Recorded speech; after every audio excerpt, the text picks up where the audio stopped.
அது பரத்திலிருந்து வருகிற ஞானம். அது உலக தாளந்துகளே கிடையாது.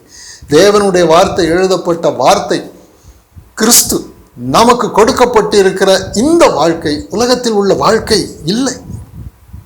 அது உன்னதத்திலிருந்து வாழ்கிற வாழ்க்கை.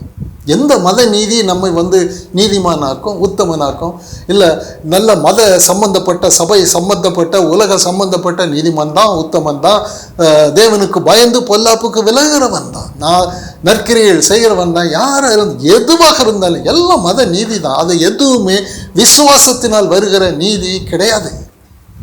நற்கிரியைகள். இந்த நற்கிரியைகளில் நம்முடைய நிலை என்ன அப்படின்னா, மரித்து போயிருந்த உங்களை ஆண்டவர் அக்கிரமங்களினாலும் பாவங்களினாலும் மரித்தவர்களாக இருந்த உங்களை உயிர்ப்பித்தார். ஏனென்றால் அக்கிரமம் மறைந்திருக்கும் ஒரு பக்திமானுடைய வாழ்க்கையில். உம்முடைய நாமத்தில் பிரசங்கம் பண்ணும், உம்முடைய நாமத்தில் யூடியூப்பில் பிரசங்கம் பண்ணோம், உம்முடைய நாமத்தில் தீர்க்க தரிசனம் சொன்னோம், பிசாசுகளை துரத்தினோம், அற்புதங்களை செய்தோம் என்று சொன்னாலும் மரணம் மறைஞ்சிருக்குதில்ல. அதெல்லாம் எதுவுமே என்னை நீதிமான் ஆக்கக்கூடிய காரியம் இல்லை. அக்கிரம செய்யக்காரரே, இவங்க எல்லாருக்கும் இவங்க அக்கிரம செய்யக்காரர் என்பது தெரியவே தெரியாது. ஏனென்றால் அவர்கள் செய்கிற அற்புதங்களானாலும், அதிசயங்களானாலும், தீர்க்க தரிசனங்கள் ஆனாலும் அந்த மத ரீதியான பரிசுத்த வாழ்க்கைக்குள் அக்கிரமம் மறைந்தே இருக்கும். ஏனென்றால் நான் சொல்லுகிற இந்த வார்த்தையை கேட்டு அதன்படி செய்கிறவன். இதான் பரத்திலிருந்து வருகிற ஞானம். இது உலக தாளந்து கிடையாது.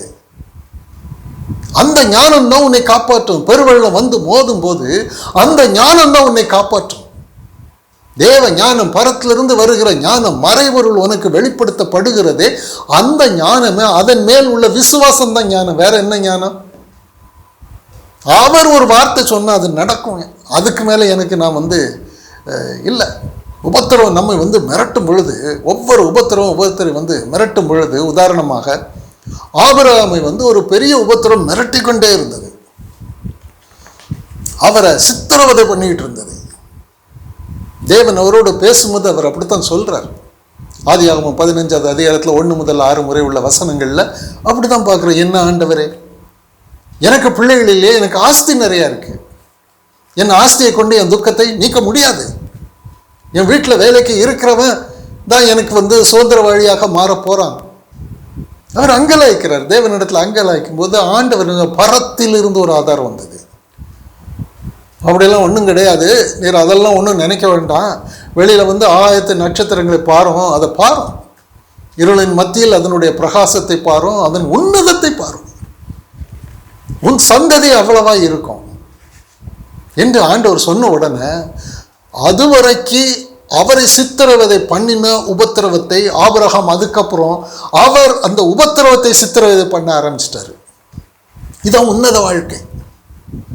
உபத்திரவத்தை உலக தாளந்துகளை கொண்டு ஜெயிக்க முடியாது. ஆனால் உபத்திரவத்தை கர்த்தருடைய வாயிலிருந்து புறப்படுகிற அந்த வார்த்தையின் மேல் உள்ள நம்பிக்கையினால் ஜெயிக்க முடியும். அதுக்கப்புறம் அவருடைய வாழ்க்கை மாறிட்டது. எந்தெந்த சூழ்நிலைகள், சம்பவங்கள் அவரை பயமுறுத்தி கொண்டிருந்தது அத்தனை அவர் பயமுறுத்த ஆரம்பிச்சாரு. இதுதான் நம்முடைய வாழ்க்கையில் இயேசு கிறிஸ்துவில் நமக்கு கொடுக்கப்படுகிற வாழ்க்கை. நீ சேலஞ்ச் பண்ணு. உபத்திரவம் ஒன்று சேலஞ்ச் பண்ணதில்லை. வெக்கமா இல்லை உனக்கு? இந்த உபத்திரவத்துக்கு நான் பயப்படுறேனே. ஒவ்வொரு இச்சையும் நம்ம சேலஞ்ச் பண்ணும், நம்மை அடிமையாக்கும், கூஜா துக்க வைக்கும். வெக்கப்படணும். இச்சை என்னை கூஜா துக்க வைக்குது, இந்த சூழ்நிலை என்னை அடிமையாக்குதுன்னு சொல்லி வெக்கப்படணும். இப்போ ஆண்டவர் ஒரு பரத்திலிருந்து வருகிற ஒரு ஞானம், தேவ உன்னத வாழ்க்கை நமக்கு கொடுக்கப்படும் பொழுது அதை எவ்வளவு நான் கனப்படுத்தணும். எனக்கு ஆபிரகாம் துள்ளி குதிக்க ஆரம்பிச்சிட்டாரு. பிள்ளைலாம் வரல. ஆனால் 25 வருஷமா அதுக்கு பௌதிகமான ஒரு நிரூபணம் இல்லாட்டி கூட வார்த்தை என்ன சொல்லி இருக்கிறார் என்று அந்த வார்த்தையை கொண்டு சாட்டையை எடுத்து அடிக்கிறது போல உபத்திரவத்தைக்கு சாட்டை அடி ஒவ்வொரு நாளும் மாம்ச சிந்தைக்கு அவர் சாட்டை அடி கொடுத்திருக்கிறார், ஜெயித்திருக்கிறார். தானியேலுக்கு அவ்வளோ பெரிய மிரட்டல், தள்ளப்பட்ட, கண்டனம் பண்ணப்பட்ட ஒரு சூழ்நிலையில் தேவனுடைய வார்த்தை கிடைச்ச உடனே எடுத்தவர் மிரட்டுறார். இதுதான் ஏன் உன் சொப்பனம், இந்த சொப்பனத்துக்கு இதுதான் விளக்கம், போ, இதுதான் நடக்க போகுது. அந்த ராஜா அவன் காலில் விழுந்தான். இப்படித்தான் இருக்கும் ஐஸ்வர்யம். தேவனுடைய வார்த்தை எடுத்துக்கொண்டு உலகத்தை ஜெயிக்கிற ஒரு மனுஷனுக்கு முன்பாக எந்த கொலை மிரட்டல் விட்டாலும் அது அவன் காலில் வந்து அவன் விழுந்தே ஆகணும். முழங்கால் யாவும் கிறிஸ்துக்கு முன்பாக முடங்கி ஆகணும். நாவுகள் அறிக்கை பண்ணே ஆகணும். நமக்குள்ளே கிறிஸ்து இருந்தால் அந்த விசுவாசம் இருக்கும், நடக்கும். கர்த்தருக்கு காத்திருக்கிறவர்கள் புது பலன் அடைந்து கழுகளை போல சட்டையை தட்டி கொண்டு உன்னத வாழ்க்கை வாழ ஆரம்பிச்சிருவாங்க. அந்த வாழ்க்கையின் அஸ்திபாரம் அதைத்தான் ஆண்டவர் இந்த எபேசியர் 2வது அதிகாரத்தில் சொல்றாரு. அக்கிரமங்களினாலும் பாவங்களினாலும் மரித்தவர்களாய் இருந்த உங்களை உயிர்ப்பித்தார். இதுக்கு ஒரு தகுதியும் கிடையாது. ஆண்டவர் என்னை உயிர்ப்பிக்கிறதுக்கு ஒரே ஒரு தகுதி வேணுமானா, நான் அக்கிரமம் என்னில் இருக்கு, பாவம் என்னில் இருக்கு. தன் பாவத்தை மறைக்கிறவன் வாழ்வடைய மாட்டான், அவைகளை அறிக்கை பண்ணி விட்டு விடுகிறவனும் இரக்கம் பெறுவான். என்னில் பாவம் இல்லை என்று நான் சொல்வேன், ஆனால் என்னை நானே வஞ்சிக்கிறவனாக இருப்பேன். ஆண்டவர் வந்து பாவிகளுக்குத்தானே ஒரு விடுதலை கொண்டு வந்திருக்கிறார். சிறைச்சாலையில் அடைக்கப்பட்டவர்களுக்குத்தானே ஒரு கதவை திறந்து கொடுக்கிறார், போவழிய. அதான் நடந்திருக்கு இங்கே உலகத்தில். இந்த அக்கிரமங்களிலும் பாவங்களிலும் மரித்தவர்களாக இருந்த இவங்கெல்லாம் தரித்திரரா, சப்பானியா, குருடா, முடமா, குஷ்டரோகியா, அல்ல ஒன்றும் இல்லாதவனா, அறிவில்லாதவனா, புத்தி இல்லாதவனா, ஆலோசனை இல்லாதவனா, செல்வாக்கு இல்லாதவனா, சிங்காசனம் இல்லாதவனா? ஆண்டவர் எல்லாத்தையும் ஒரே வரியில் போட்டார். அக்கிரமங்களிலும் பாவங்களிலும் மரித்து போய் கிடந்த உனக்கு அதானே. கோலியாத்தை செத்து போய் கிடந்தவன்னு யாருக்கு தெரியும்? தாவீதின் பட்டயத்துக்கு முன்னாடி 2 பேரும் சவால் விடுறாங்க. அவனும் ஒரு பட்டயத்தை எடுத்துக்கிட்டு சவால் விடுறான், தாவீதும் ஒரு பட்டயத்தை எடுத்துக்கிட்டு சவால் விடுறான். ஆனால் உலகத்தில் உள்ள ஜனங்களுக்கு தானியேல் எடுத்துக்கொண்ட பட்டயமும் கண்ணுக்கு தெரியாது, குருடு, மனக்கின் குருடு. அவன் விடுகிற சவால் வந்து ஒரு முட்டாள்தனம் என்று தான் நினைக்கிறாங்க. ராஜாலேருந்து எல்லாருமே அப்படி தான் நினைச்சாங்க. ஆனால் கோலியாத்து ஒரு பட்டயத்தை எடுத்துக்கொண்டு சவால் விடுறானோ அதுதான் உண்மையான சவால். நமக்கு அப்படித்தான் இருக்கணும் என்று தான் எல்லாரும் நினைப்பாங்க. இல்லை, எந்த பட்டயம் பவர்ஃபுல்? இருபுறம் கருக்குள்ள எந்த பட்டயத்தை காட்டிலும் கூர்மையான பட்டயம் எது? அதுதான் மெய்யான பட்டயம். அது பரத்திலிருந்து வரும். அது உலக தாளந்துகள் அல்ல. உலக தாளந்துகள் எல்லாம் தோற்று போகும். இளைஞர்கள் சோர்ந்து போவார்கள், வாலிபர்கள் இடறி விழுவார்கள். ஆனால் கர்த்தருக்கு காத்திருக்கிறவர்கள் புது பலன் அடைந்து கழுகளை போல சட்டை அடித்து கொண்டு எழும்புகிறவர்கள். அவர்கள் ஓடினாலும் சரி, அவர்கள் நின்றாலும் சரி, அவங்க இடறதும் இல்லை, விழுகிறதும் இல்லை. ஏனென்றால் அவர்களுடைய பலன் உலக தாளந்துகளை நம்பினது இல்லை, அவர்கள் கர்த்தரை நம்பி இருக்கிறவங்க.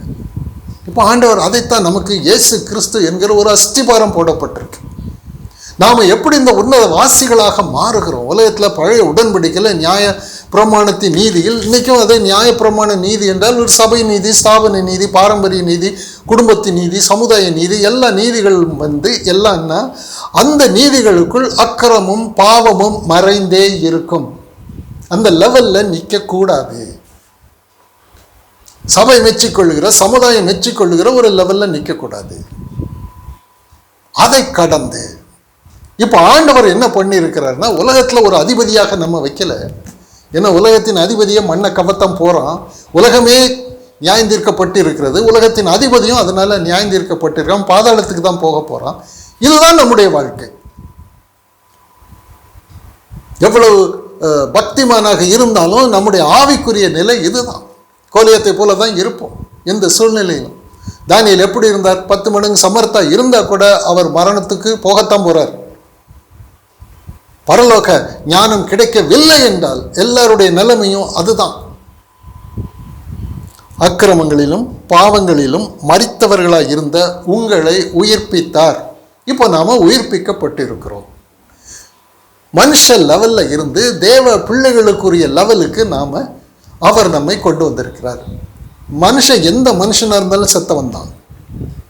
ஐஸ்வர்யம் உள்ளவன், கனம் உள்ளவன், எது உள்ளவனாக இருந்தாலும், அவன் பெரிய அந்தஸ்தில் இருந்தாலும் அவனுக்குள் மரணம் உண்டு. மாம்ச சிந்தையே மரணம். உலக தாளந்துகளுக்குள்ளே மரணம் இருக்கும். இது யாரையும் மிரட்டுகிறதற்காக சொல்றதில்லை. இது ஆண்டவர் நமக்கு புரட்டி போட்டு அவர் நமக்கு கற்றுக் கொடுப்பார். இதிலெல்லாம் நம்பிக்கை வைக்காத, உடல் மேலே நம்பிக்கை வைக்காத, உடலில் உள்ள உறுப்புகள் மேலே நம்பிக்கை வைக்காத, அந்த உறுப்புகள் நல்ல வேலை செய்யுதுன்னு சொல்லி அதை நம்பாத, அந்த உறுப்புகள் நல்லா வேலை செய்யவில்லை என்று நம்பிக்கை இழந்து போகாத. ரெண்டும் வேணும். நீ நம்ப வேண்டியது என்ன? இந்த உடல் இப்போ எப்படி நான் உயிர்ப்பிக்கப்பட்டேன், அந்த தேவ ரகசியம் தான் பரத்திலிருந்து வருகிற ஞானம். இந்த ஞானம் எனக்கு கிடைக்கவில்லை என்றால் மகிமையின் கர்த்தரை நானும் சிலுவையில் அறைகிறவராகத்தான் இருப்பேன். உயிர்ப்பித்தார். அவைகளில் நீங்கள் முற்காலத்திலே இவ்வுலக வழக்கத்திற்கு ஏற்றபடியாகவும் கீழ்ப்படியாமின் பிள்ளைகளிடத்தில் இப்பொழுது கிரியை செய்கிற ஆகாயத்து அதிகார பிரபுவாகிய ஆவிக்கு ஏற்றபடியாகவும் நடந்து கொண்டீர்கள். இது நம்முடைய எந்த மனுஷனுடைய வாழ்க்கை, எந்த பக்திமானுடைய வாழ்க்கையும் தான். சபையில் நான் பக்திமான் சொல்லி மாறுத்தட்டினாலும் நம்முடைய வாழ்க்கை இதுதான். எல்லாரும் நம்ம மாறுத்தட்டத்தான் செய்வோம். நம்முடைய வாழ்க்கை இதுதான். இவ்வுலக வழக்கத்திற்கு ஏற்றபடி கீழ்ப்படியாமையின் பிள்ளைகள் இப்பொழுது கிரியை செய்கிற ஆகாயத்து அதிகார பிரபுவாகிய ஆவிக்கு ஏற்றபடி. ஆகாயத்து அதிகார பிரபு தான் உலகத்தின் அதிபதி. அதில் தான் மேன்மை பாராட்டுவாங்க. கிறிஸ்தவ சமுதாயத்தில் என்ன சொல்லுவாங்க? கர்த்தருடைய பேர் எடுத்துக்கிடுவாங்க. கர்த்தர் என்னை ஆசீர்வதித்தார், கர்த்தர் எனக்கு இந்த பெரிய பதவியை கொடுத்தார், இந்த அதிகாரத்தை கொடுத்தார், எல்லாம் கொடுத்தார். அதெல்லாம் ஒன்றும் கிடையாதுன்னு ஆண்டவர் சொல்கிறார். அது பிதாவினால் உண்டானது இல்லைன்னு சொல்கிறாரு. அப்புறம் தவறான சாட்சி சொல்லக்கூடாது, தவறான அறிவு நமக்கு இருக்கக்கூடாது. ஆண்டவர் என்ன சொல்கிறார் அப்படித்தான் இருக்கணும். இது நம்முடைய காரியம். இப்போ உலகத்தில் பெரிய அதிபதி தான், ஆகாயத்து பிரபுவின் ஆவிதான் உனக்கு இருந்தது. ஆனால் உனக்குள்ள அக்கிரமும் மரணமும் இருந்தது. இயேசு கிறிஸ்துவில் நீ உயிர்ப்பிக்கப்பட்டு இருக்கிறான்னு சொல்கிறாரு. அதை நம்ம தெளிவாக புரிந்து கொள்ளணும். அவர்களுக்குள்ளே நாம் எல்லாரும் முற்காலத்திலே நமது மாம்ச இச்சையின்படியே நடந்து நமது மாம்சமும் மனதும் விரும்பினவைகளை செய்து சுபாவத்தினாலே மற்றவர்களைப் போல கோபாக்கினையின் பிள்ளைகளாக இருந்தோம். தெரியாது இதெல்லாம். நான் பக்திமான் என்ன நினச்சிக்கிட்டு இருப்பேன். நான் தேவனுடைய பார்வையில் நான் கோபாக்கினையின் பிள்ளைன்னு ஆண்டவர் சொல்கிறார். எந்த லெவலில் நீ நிற்கிற? கோலியாத்து லெவலில் நின்றுட்டு இருக்கியா? மரணம் உள்ள இருக்குல்ல. கோலியாத்துக்குள்ள மரணம் இருக்குன்னு யாருக்கு தெரியும்? அவன் பட்டயத்துக்குள்ள மரணம் இருக்கிறது என்று யாருக்கு தெரியும்? பெலிஸ்தருக்கு ஒருத்தருக்குமே தெரியாது, இஸ்ரவேலருக்கும் தெரியாது, தாவீதை தவிர யாருக்கும் தெரியாது. இப்போ கோபாக்கினைக்குள்ள நான் இருக்கிறேன்னா இல்லையாங்கிறது எப்படி தெரியும்? பரிசுத்தம் எனக்கு இருக்க, நீதி எனக்கு இருக்கு. அந்த நீதியும் பரிசுத்தமும் என் இக்கட்டுக்கு எனக்கு உதவி செய்யுமா?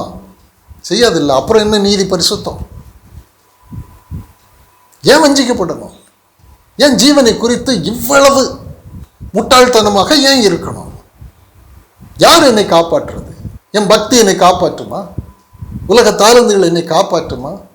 என்னுடைய சமுதாயம் என்னை காப்பாற்றுமா? எப்படி காப்பாற்ற முடியும்?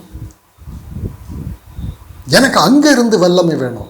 இப்போ கிறிஸ்துவுக்குள் நம்ம உயிர்ப்பிக்கப்பட்டு இருக்கிறோம் அப்படின்னா நம்ம செத்து போயிருந்தோம். உலகத்தின் அதிபதியாக இருந்தால் கூட செத்தவன் தான். உலகத்தில் மிகப்பெரிய கனவான் ஐஸ்வர்யவானாக இருந்தாலும் செத்தவன் தான். ஜனங்களுக்கு அது தெரியாது, புரியாது, அவனுக்கும் புரியாது. அவன் சூழ்நிலை மாறும்பொழுது அவனுக்கு தெரியும். இப்போ இப்படி இருந்த பழைய உடன்படிக்கையின் பக்திமான ஆனாலும் சரி, சமுதாய நீதிமான ஆனாலும் சரி, எல்லாரும் மரணத்துக்குள்ளே இருக்கிறாங்க. இப்படி இருக்கக்கூடிய சூழ்நிலையில் அந்த நியாயப்பிரமாணம் என் இக்கட்டுக்கு உதவி செய்யாத நியாயப்பிரமாணத்தினால் வருகிற நீதியை ஆண்டவர் கல்வாரி சிலுவையில் நீக்கினார். அதன் விளைவு அந்த நீதியிலிருந்து நான் விடுதலையாக்கப்பட்டிருக்கிறேன், நான் உயிர்ப்பிக்கப்பட்டிருக்கிறேன். தேவனோ இரக்கத்தில் ஐஸ்வர்யம் உள்ளவராய் நம்மில் அன்பு கூர்ந்த தம்முடைய மிகுந்த அன்பினாலே. இந்த அன்பெல்லாம் புரியவே புரியாது. இன்னைக்கு ஏதாவது உலக பிரகாரமாக உதவி செஞ்சால் அது அன்பாக தெரியும். தேவன் உதவி செய்கிறாரு, இது நல்ல ஒரு வார்த்தை. அது அன்பாகவே தெரியாது. கிறிஸ்து செய்தது அன்பாகவே தெரியாது. எல்லாம் உலகத்தில் என்ன எல்லாரும் ஆண்டவர் எப்படி சொல்ல, அவர் நன்மை செய்கிறவராக சுற்றி தெரிந்தார். எந்த நன்மை அது? இந்த நன்மை இல்லை. அது என்னை ரட்சிக்காத, என்னை காப்பாற்றாத ஒரு காரியம். இன்னைக்கு அப்படிதான் எல்லா பிரசங்கங்களும் நடக்கு. அவர் அற்புதத்தை செய்தார், இவர் அற்புதத்தை செய்தார், அவர் துணியிலிருந்து அற்புதம் வந்தது, அவருடைய ருமாலிலிருந்து அற்புதம் வந்தது, இதைத்தான் சொல்லிக்கிட்டு இருக்காங்க. அந்த அற்புதம் இக்கட்டுக்கு உனக்கு உதவி செய்யுமா? கேட்கிறவங்களுக்கு கொஞ்சம் கவனம் வேணும். அதுல எவ்வளவு வஞ்சகங்கள் இருக்குதுங்கிறது தெரியணும். எனக்கு உலக பிரகாரமாக ஒரு நன்மை கிடைச்சது, நல்ல காரியம், வேண்டாம். வியாதி இருந்தால் குணமடையட்டும், வேண்டாம், வியாதியே வேண்டாம், அது குணமடையட்டும். இல்லைன்னு நான் சொல்லலை. யாருக்கு ஒரு சின்ன ஒரு வியாதி கூட கஷ்டமாகத்தான் இருக்கும். ஆனால் அதை அற்புதம் என்று மேன்மைப்படுத்தி மகிமைப்படுத்தி சொல்லும் பொழுது, இயேசு இப்படித்தான் உலகத்தில் நன்மை செய்கிறவராக சுற்றி திரிந்தார், நாம் அப்படி இருக்கணும் என்று சொல்லும் பொழுது, இங்கே வேறொரு அன்பு சொல்லப்பட்டிருக்கு. அந்த அன்பு வேற. இங்கே வேறொரு அன்பு சொல்லப்பட்டிருக்கு. தேவனோ இரக்கத்தில் ஐஸ்வர்யம் உள்ளவராய் நம்மில் அன்பு கூர்ந்த தம்முடைய மிகுந்த அன்பினாலே ஒரு காரியம் நடந்திருக்கு.